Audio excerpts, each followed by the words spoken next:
1906, family photo restored. And experts freeze when they zoom in on the youngest child's face. The photograph arrived at Maya Richardson's studio on a cold January morning, carefully wrapped in acid-free tissue paper and nestled inside a padded envelope. Maya ran a specialized photo restoration business in Brooklyn, and she had seen thousands of damaged images pass through her hands: Civil War tintypes, faded Victorian portraits, water-stained family albums. But there was something about this particular package that made her handle it with extra care. The return address indicated it had been sent from Charleston, South Carolina, by a woman named Grace Thompson. The accompanying letter was brief. "This photograph has been in my family for generations. It's the only image we have of my great-great-grandmother's family, but it's badly damaged. I'm told you're the best at what you do. Please help me see their faces clearly." Maya carefully unwrapped the photograph and held it under her magnifying lamp. The image was indeed in poor condition. The emulsion had cracked and peeled in several places. Water damage had created dark stains across the bottom third, and someone had attempted a crude repair years ago that had only made things worse. But beneath the damage, Maya could make out the ghostly forms of 7 people arranged in front of what appeared to be a wooden house with a wide front porch. The photograph was mounted on thick cardboard backing, and on the reverse side, written in faded pencil, was a date: June 1906, Charleston. Below that, someone had written a series of names, though several were illegible due to water damage. Maya photographed the damaged original with her high-resolution camera, creating a digital master file that she could work with without risking further harm to the fragile physical artifact. Then she settled into her workstation, opened her restoration software, and began the painstaking process of digital repair. She started with the structural damage, carefully cloning undamaged sections of the photograph to fill in the cracks and gaps, smoothing out the water stains, removing the discoloration from the failed earlier repair attempt. This was the technical work, the digital surgery that required precision and patience. Maya had been doing this for 15 years, ever since graduating with a degree in art conservation, and her hands moved with practiced confidence across her tablet. After 3 hours of work, the basic structure of the image was restored. Maya could now see the composition clearly. A family of 7 standing on the porch of their home. The adults wore their Sunday clothes, the man in a dark suit with a high collar, the woman beside him in a white blouse and long skirt. 5 children ranged from what appeared to be a teenager down to a small child of perhaps 4 years old, sitting on the porch steps. Maya saved her work and stretched, rolling her shoulders to ease the tension from hours of concentrated focus. Tomorrow, she would begin the detailed work of restoring the faces, bringing clarity to features that had been obscured by time and damage. Maya returned to the photograph the next morning with fresh eyes and her strongest coffee. The structural restoration was complete. Now came the delicate work of recovering the details that made these people individuals, rather than shadows. She began with the adults, carefully enhancing contrast and sharpness to reveal the lines of their faces, the texture of their clothing, the expressions in their eyes. The man appeared to be in his mid-30s, with a strong jaw and serious expression. He stood with his hand resting on the shoulder of the woman beside him, a gesture of both protection and partnership. The woman's face showed intelligence and determination, her gaze direct, her posture upright, despite what must have been the exhaustion of managing a household and 5 children in 1906 Charleston. Maya moved to the children, working from oldest to youngest. The teenager, a boy of perhaps 15, stood at his father's other side, already nearly as tall as the man. Next came 2 girls who appeared to be around 12 and 10, their hair braided and adorned with white ribbons. Then a boy of about 7, grinning despite the formal occasion, one front tooth missing. Finally, Maya zoomed in on the youngest child, a little girl sitting on the porch steps, her small hands folded in her lap. The damage to this section of the photograph had been particularly severe, with a large water stain obscuring most of her face. Maya worked carefully, layer by layer, removing the discoloration and enhancing the remaining detail. As the child's features began to emerge from beneath the damage, Maya paused. Something about the face seemed unusual. She increased the magnification, focusing on the area around the eyes and forehead. Her breath caught. Even through the remaining grain and imperfection of the old photograph, even accounting for the limitations of 1906 camera technology, what Maya was seeing didn't make sense. The child's face showed characteristics that seemed medically impossible for the era, or rather characteristics that wouldn't be understood or diagnosed for another 50 years. Maya sat back in her chair, her mind racing.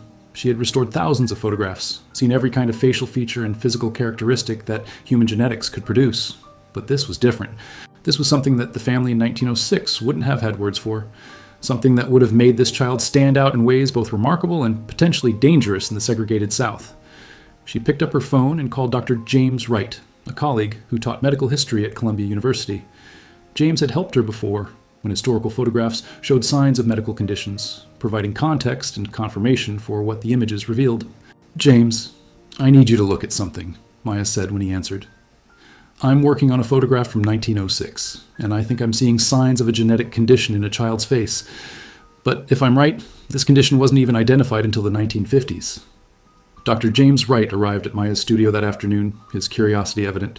He was a tall man in his 60s, with silver hair and the gentle manner of someone who had spent decades helping students understand the human body and its infinite variations.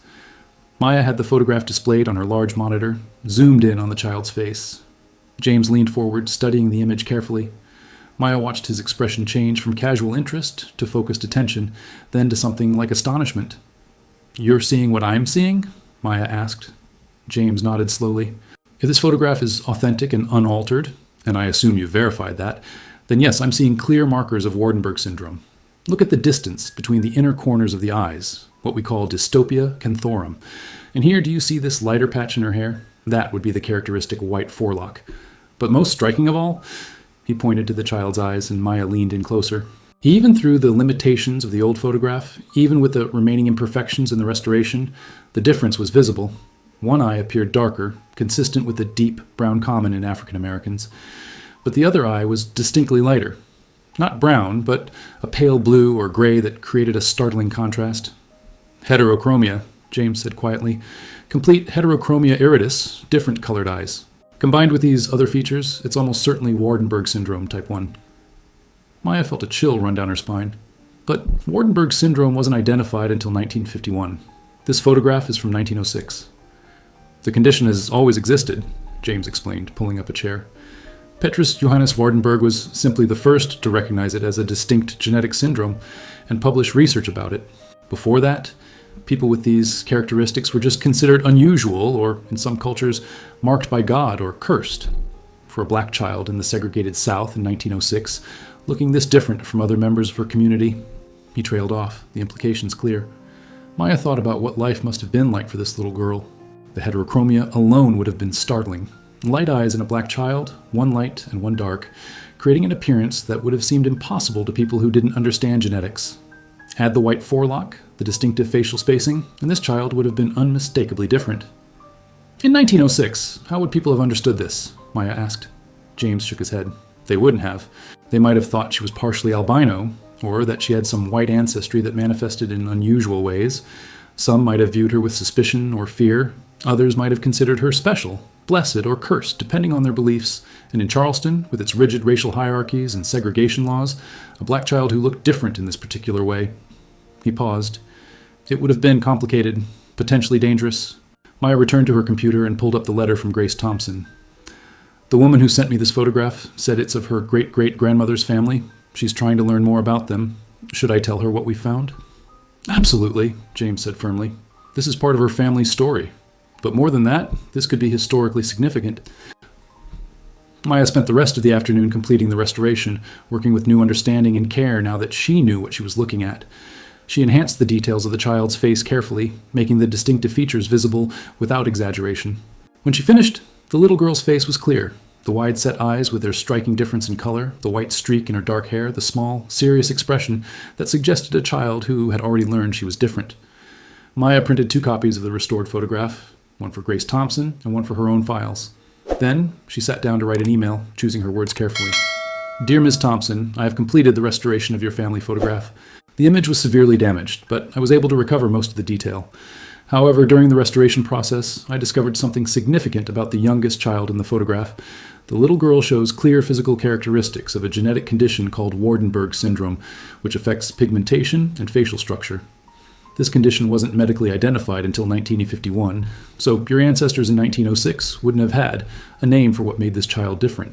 I'm sharing this information with you because it may help you understand more about your family's history. If you'd like to discuss this further, I would be happy to talk with you. I'm also willing to help you research what you can find about this child and what her life might have been like." Maya hesitated before clicking send.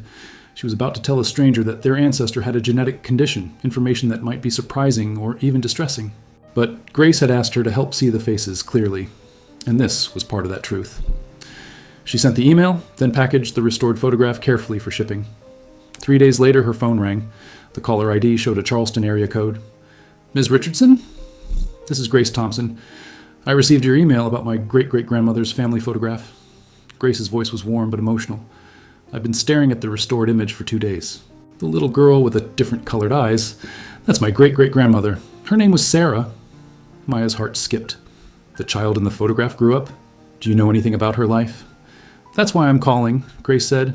"After I read your email, I went through all the family papers I have. Old letters, Bible records, newspaper clippings my grandmother saved. I've been trying to piece together Sarah's story for years, but there are so many gaps. My grandmother never talked much about her own grandmother, and when she did, she was vague. I always wondered why. Now I think I'm starting to understand." "What did you find?" Maya asked.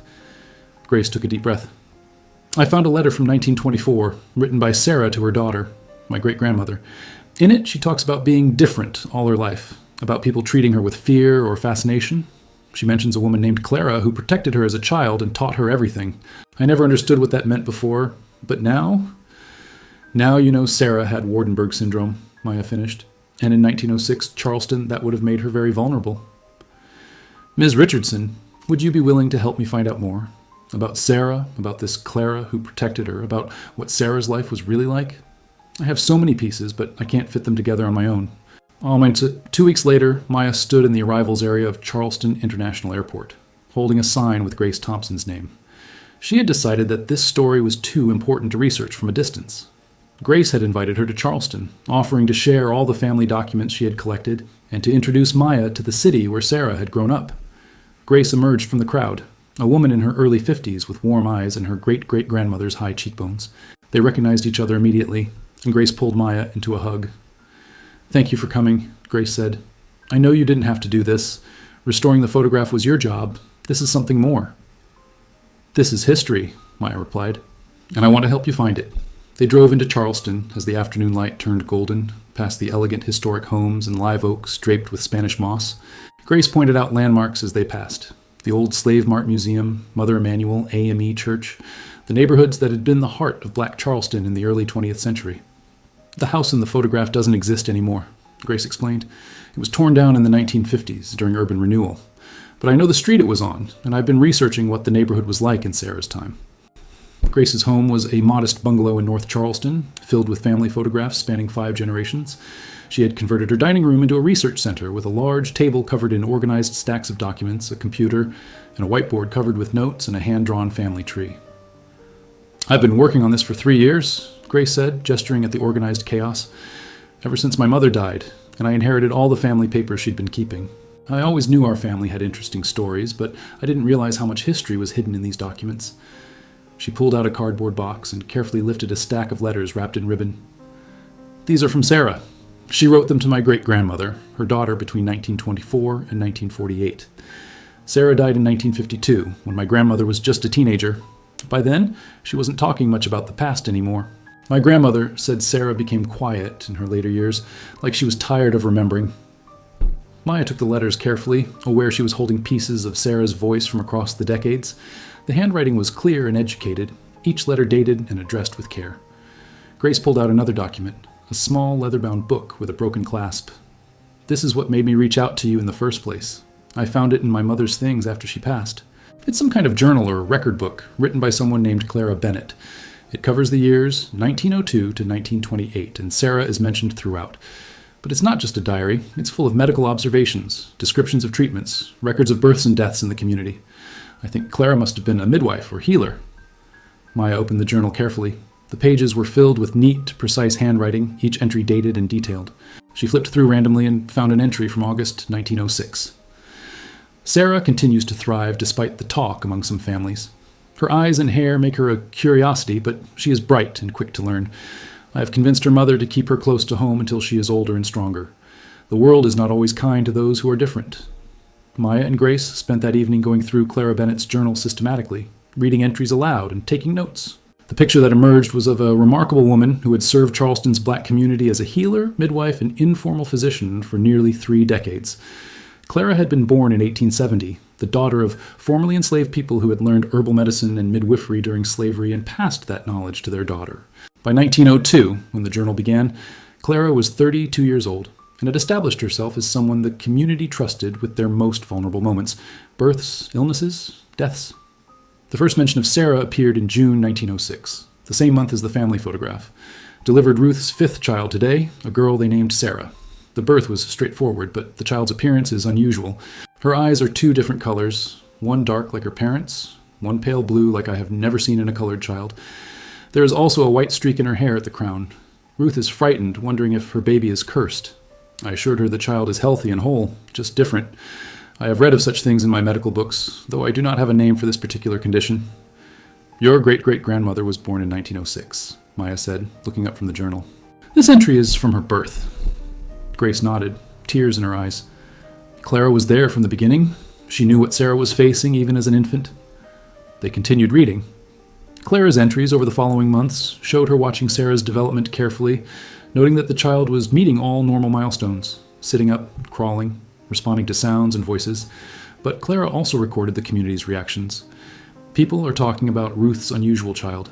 Some say she is marked by God, others whisper darker things. I have spoken to several families, trying to educate them, but superstition runs deep. Ruth keeps Sarah mostly at home, which is wise for now, but cannot last forever. By 1908, when Sarah was 2 years old, the entries showed Clara taking a more active role. I have offered to help educate Sarah when she is older. Ruth is grateful, but worried about how people will react if her daughter learns too much.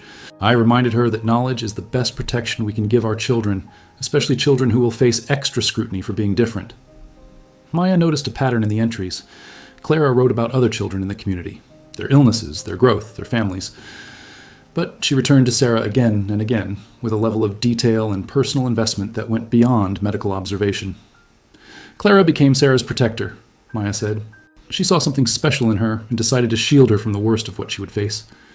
Grace pulled out another document, a faded newspaper clipping from the Charleston Messenger, a black-owned newspaper that had operated in the early 20th century. The article was dated 1925 and featured a photograph of a young woman in a nurse's uniform. The headline read, "Local woman completes nursing training." Maya looked at the photograph, then at the restored family portrait from 1906. The same distinctive features, the wide-set eyes, though the heterochromia was less visible in the newspaper's lower-quality reproduction. That's Sarah. That's Sarah, Grace confirmed. She became a nurse. In 1925, in South Carolina, a black woman with a visible genetic condition became a certified nurse. Do you understand how remarkable that is?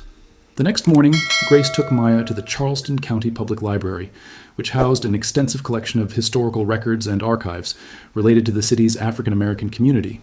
They requested files on Clara Bennett, nursing schools in South Carolina during the 1920s, and records from the neighborhood where Sarah's family had lived. The librarian, an older man named Frederick, who had worked in the archives for 40 years, recognized Grace and greeted her warmly. When Grace explained what they were researching, his expression grew thoughtful. Clara Bennett, he said slowly. I know that name. My grandmother used to talk about a healer woman named Clara who delivered half the babies in the neighborhood. Said she was the smartest person she ever knew, colored or white, man or woman. Taught herself medicine from books.